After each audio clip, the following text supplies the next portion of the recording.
मोदी भारत की तारीख का एक बहुत बड़ा लीडर है। उसने जो है ना हिंदू जो अपना सोसाइटी है उसको प्रमोट करके वहां पहुंचा दिया, जिसके लिए हमारे जो बंदों ने तो कुछ सोचा भी नहीं होगा ना, मतलब उनके लिए पॉपुलेशन एक बहुत बड़ा प्रॉब्लम था। उसने पॉपुलेशन को हथियार बनाया है। दुनिया को किसी भी किस्म का स्किल बंदा चाहिए वो भारत देता है उनको। पहले मोदी ने अपना कैरेक्टर सेट किया, उसके बाद उसने इंडिया की रेपुटेशन बना दी है। अब जितने भी मुस्लिम कंट्रीज है, मैं देख रहा था कतर है, यूएई है, जैसे आपने बताया सऊदी है, वो सारे उसके साथ मिलना चाहते हैं। चीजें ये ना कि इंडिया किसी पर डिपेंड नहीं कर रहा, इंडिया अपनी चीजें प्रोवाइड कर रहा है। वो जितनी इंडस्ट्री है, जितनी चीजें हैं, वो अपने घर में बना रहे हैं। जैसे टेस्ला की आप बात कर लें, उन्होंने इंपोर्ट नहीं किया, उन्होंने कहा जी प्रोजेक्ट इंडिया में शुरू करें। मिसाइल टेक्नोलॉजी में पाकिस्तान इंडिया से पीछे नहीं है। हत्ता के तैयारे जहां तक बात है तो पाकिस्तान एयर डिफेंस में भी इंडिया से आगे है। पाकिस्तान के जो GF-17 और चाइना के इश्तराक से तैयारे बन रहे हैं वो इंडिया में बनने वाले जो तेजाज हैं उनसे ज्यादा बेहतर हैं।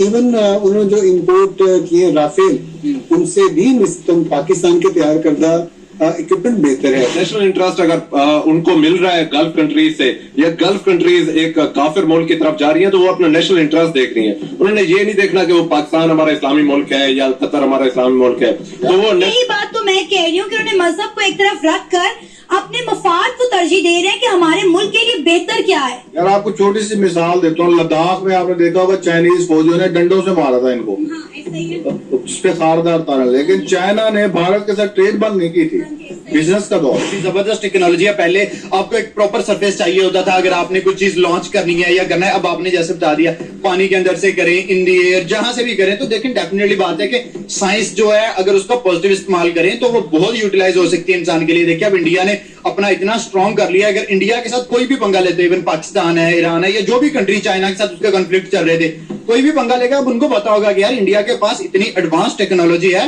कि इंडिया घर में बैठा वो हमें तबाह कर सकता है। हमारा काम तो बॉर्डरलेस होना चाहिए, जिस तरह से यूरोपीय यूनियन ने किया है। इससे यकीनी बहुत ज्यादा ग्रोथ होगी। इतना टूरिज्म को बिल्ड करता है, हम इंडिया नहीं जा सकते। ईरान जाए तो उनके साथ भी हमारे हालात कशीदा हैं। अफगानिस्तान है तो TTP के मामले से कशीदगी है सारी की सारी। तो हम तो अपने हमसाये विजिट नहीं कर सकते सुकून के साथ। किया कि उसमें आके पार्टिसिपेट करे, मुख्तलिफ ममालिक ने जाकर मुख्तलिफ कंपनियों ने अपने अपने हथियारों की नुमाइश की और वहाँ पे ब्राह्मोस मिसाइल की भी बात हुई। और अब सऊदी अरेबिया इंडिया से ब्राह्मोस मिसाइल की डिमांड कर रहा है। उन्हें कह रहा है कि आप हमें ब्राह्मोस मिसाइल जो है वो एक्सपोर्ट करें। क्या कहना चाहेंगे आप इस पर? अच्छा, ब्राह्मोस मिसाइल अगर मैं पहले स्पेसिफिकली इसकी बात करूँ ना, कोई इतनी जबरदस्त किस्म की टेक्नोलॉजी नहीं है, ठीक है। दूसरा ये कि इंडिया सऊदी अरब के अंदर जो ये टेक्नोलॉजी का एक इवेंट हुआ है जिसमें इंडिया और सऊदी अरब के आपस में कोलैबोरेशन हुई है, तो मेरे ख्याल में, और पाकिस्तान को इनवाइट नहीं किया गया, तो इसकी मेरे ख्याल में जो सबसे बड़ी वजह जो मुझे समझ आ रही है वो मईशत का होना है। इंडिया एक बहुत बड़ी मार्केट है, मार्केट वो ओवरऑल जो वर्ल्ड है उसकी मार्केट को वो कैप्चर कर चुका है, और उसकी सबसे बड़ी वजह उनकी पॉपुलेशन है। आई थिंक 1.36 बिलियन की पॉपुलेशन है, जबकि पाकिस्तान की 24-25 करोड़ है।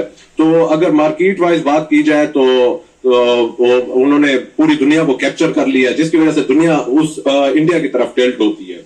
मेरे ख्याल में ये कोई इतनी बड़ी वो नहीं है कि पाकिस्तान को नहीं किया और इंडिया को किया। वैसे भी वो अगर वो हमारे पाकिस्तान को हर दफा इनवाइट किया जाता था सऊदी अरेबिया के डिफेंस शो में, लेकिन इस बार नहीं किया गया, जो वाकई में हमारे लिए काबिल गौर बात है। और आपने की ब्राह्मोस मिसाइल की बात की, उसमें कोई खास बात नहीं है। तो आप ये देखिए कि ब्राह्मोस मिसाइल की टेक्नोलॉजी में मजीद इजाफा हुआ है, इसकी रेंज जो है वो मजीद बढ़ा दी गई है। अब ये आप पानी से, हवा से, जमीन से, कहीं से भी इसको फायर कर सकते हैं। और ब्राह्मोस मिसाइल वही मिसाइल है जो कुछ अर्सा पहले इंडिया की जानिब से मिस फायर हो गया था मियां चन्नू के मकाम पर। इसकी टेक्नोलॉजी, इसकी जो आप बता रही हैं कि मेरे ख्याल में 900 किलोमीटर है, तो ये 900 तो ये तो पाकिस्तान का जो है ना, मेरे ख्याल में कोई यहाँ पे बरकत मार्केट में बैठा बंदा भी बना सकता है। ये कोई इतनी कोई बड़ी एक बात नहीं है कि 900 पाकिस्तान के पास जो है ना हो रही, और इस किस्म के मेरे ख्याल में 3700 प्लस किलोमीटर की पाकिस्तान के पास रेंज है। तो ये स्पेसिफिकली जो है ना, आप ये जोर ना दें कि इंडिया हमसे आगे है, ठीक है। ये जोर नहीं दे रही, ये सच है, ये सच। मेरी भी जरा सुने मैडम, यूं है कि जब से उनकी मईशत मजबूत हुई है ना, और ये मोदी साहब का टेन्योर आया है, वो पाकिस्तान को हर फोरम पे ना तन्हाई का शिकार करते जा रहे हैं। वो जाहिर है वो जरा थोड़े से माली तौर पर मुस्तहकम है, दुनिया उनकी बात सुनती है, वो लोगों को बिजनेस देते हैं, लोग उधर बिजनेस करते हैं। तो वो थोड़ा सा आके ना हमें वो थोड़ा सा यहाँ से आके बेनिफिट ले जाते हैं, क्योंकि हम ये पिछले जो 4-5 साल 10 साल से ना मुआशी